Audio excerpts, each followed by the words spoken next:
Heart Evangelista nawalan na naman ng panibagong anak. Ibinunyag ng kapuso actress at fashion icon na si Heart Evangelista na nawalan siya ng baby boy noong Mother's Day. Sa isang Instagram post, ibinahagi ni Heart Evangelista kung paano nawala ang kanilang baby boy ni Senator Chis Escudero. A few days ago our baby boy's heart stopped beating. This will be our fourth angel.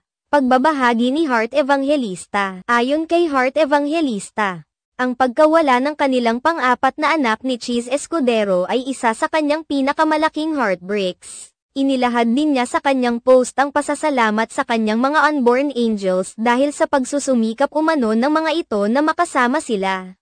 Kahit pa hindi naman naisilang ang kanilang anak ay pinangalan na ito ni Heart Evangelista na Francisco. Ipinahayag niya na kahit pa hindi pa niya ito nahahawakan ay mahal na niya ito, kaya naman hiling niya na sana ay darating rin ang pagkakataon na mapagbigyan siya na magkaroon ng sariling anak. And although this could be one of my biggest heartbreaks, thank you for trying to be with me and for making me feel so much love already. Love and hope that this world could never give.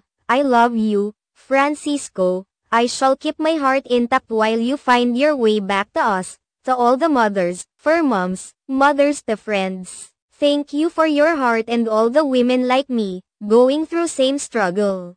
Happy Mother's Day. Sumulat din si Heart Evangelista ng letter para sa kanyang anak na si Francisco. My son Francisco, I was sure to meet you soon. I had prepared a few things that you may like, but for some reason your beating heart lost its way to us.